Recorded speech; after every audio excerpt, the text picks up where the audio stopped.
All right, sir. Can you introduce yourself? Let us know who you are. What's up? With pleasure. With pleasure. I'm excited to be here. First of all, I want to say thank you for the opportunity and having me here.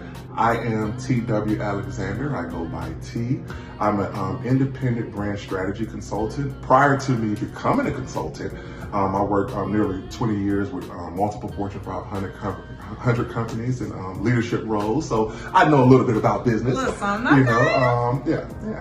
Well, I'm excited to have you. I'm excited to have you because of what the backing that you have behind your name, but also because I know you personally. I'm more excited about that. Put no pressure on me now. Of course not. So tell me what made you go ahead and accept, being a part of Power by Prayer, this movement that we have going on. Honestly, just sitting back and just observing, and I think it was more from a fan standpoint. Like they say, make sure you align yourself with the people you see yourself as. So I think just being inspired and knowing, like you said, vice versa, knowing you as a person, knowing what you stand for, and that this is authentically you. So it was easy to get behind something that you believe in as well. So. Wow, thank you. Now, what are you bringing to the table? I know you said you work with Fortune 500 I mean, look at me. I'm not enough. No, because we have a table. So one thing I learned, I think just my 20 years experience is that I was good at process improvement. So I do believe I have some strategies and some techniques that hopefully you can take home with you and, maybe skip the line, whether it's working 9 to 5 or your business, just processes that you can infiltrate new markets. And I'm hopefully bringing some strategies and some techniques that I learned, throughout my years. And I'm just happy to share with you guys. And not only that, but I got a sneak peek of the presenters that's on the committee and on the board as well. And I'm excited just to learn. There's some things, there's some holes, some gaps in my life and some opportunities that I can get better in. But I'm excited just to learn and just network and barter with people and just become a better business person. So I'm excited for the business and the event as a whole. So.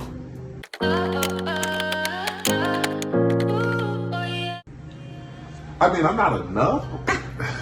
What am I bringing to the prayer revival and the business conference? Honestly, I believe that God blesses all of us with a gift.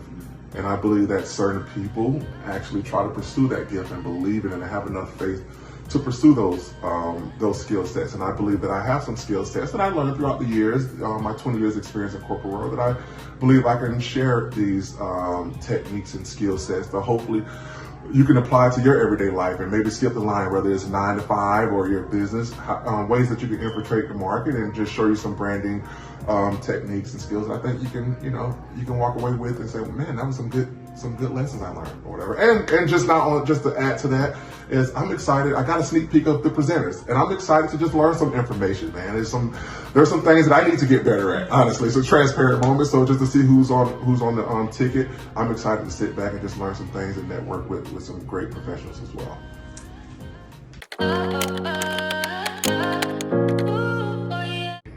So, what is financial literacy to you? Oh man, that is a great question. Sometimes I Google it, like, I'm here teaching financial literacy. What is it? And it's really simple. It's literally just being illiterate to how money works. And sometimes just saving more than you spend and just some simple rules to life to just understanding what it is. Literacy in English or art or language is the same thing applied to money. Money is a tool. It's just like driving a car. It's not something that we need. It's a tool that we can utilize to get us to the next place. A tool versus something that a necessity in our life. God is a necessity. Air is a necessity. So we're just trying to teach processes of what financial literacy is. And to me, I just think it's just understanding how money works from a simple point. Then that way you can get into the investing, if that makes sense. Yeah. Man, you broke that down so well. I appreciate that. I appreciate the way you broke that down.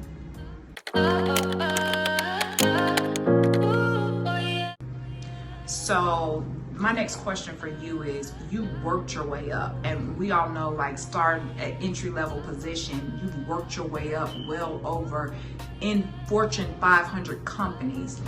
I mean, got to the top, and then how was it when you literally had to take that next leap of faith? Oh man, that's a great question. To be honest with you, just a transparent moment. I feel like I was ignoring God. I feel like I was there was something in me that said there's more.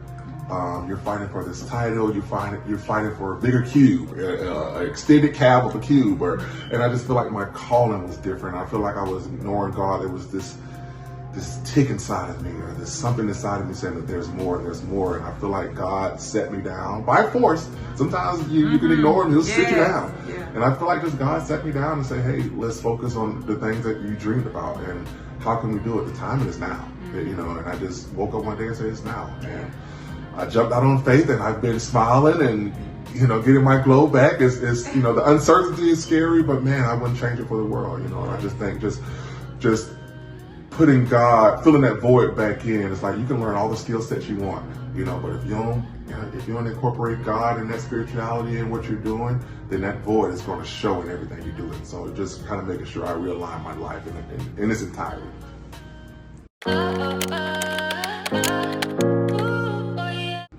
Man, I mean, you just said a key word that it really made me want to expand on. But how does it feel when you say you were forced? Yeah. How does it feel when I... Or explain what you mean by it was forced. And it sounds negative, but sometimes we don't fear failure, we fear success. And sometimes that force is like, I know I wanted to do this, but man, God, thank you for stopping. In that moment, you don't know that it's a blessing. Yeah. But when God, like last year, I messed up my leg, and I had a boot on for like 5 months, and I was in pain. But I think it was like week 2. I said, thank you, God.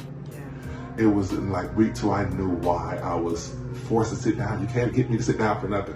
But it was just in that time I was able to just get my life together and actually figure out what I want. And people say if you spend 90 days and just really do the work, it can change your life for the rest of your life. I'm here to say that can happen, and I just think my God sitting me down and forcing me to just realign and reassess what I want, to audit my life. And sometimes God will sit you down to audit your life and just do the books on your life, your spirit, not just your finances. And I think God forced me to audit my life. And I think that's what helped me jump out on faith.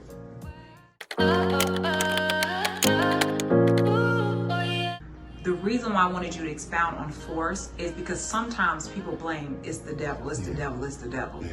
And sometimes that was a God movement. Yeah. And if we would stop blaming the enemy and look at what God is trying to push us or force us into, we can walk into it with ease, but we're so busy, blaming it on the devil, And it's not easy. It's easier said than done, because I'm a victim of it too. You have that anger when you're like, I did the work, God, but why is it working like this? And you get that anger. And someone told me you got to stop eating from the good and evil tree.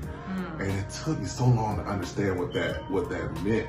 And sometimes things is happening. You're so busy, like this is happening bad, that you're inviting negative in your spirit or whatever. Instead of saying, hey, why is this happening to me? Is it something I should be paying attention to? And and sometimes when you not eat from that good and evil tree, positivity into your life differently, So because even in the Word, God says I can take a bad thing and work it out for the good. Yeah. So the good is not just me, and one of my girlfriends were talking about this. The good is not always just for you. Yeah, absolutely. God, the good is for everybody, even the people around you. Think about that. What you're saying, just to expand on that. You ever notice when you accomplish something or you get the house and you're like, gosh, I thought I was going to be happy, and you realize it wasn't. Maybe that wasn't for you. It was the process. Maybe God was getting you through something and you just have fruits to your labor.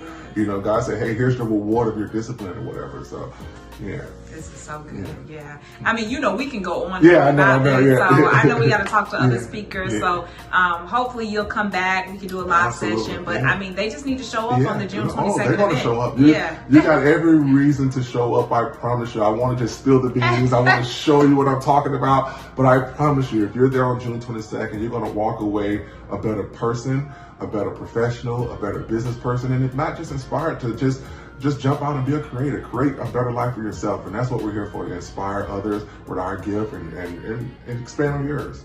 Yeah. All right. Well, thank you, Mr. Alexander, for being a part of this movement. We truly appreciate you, sir. I believe, powered by prayer.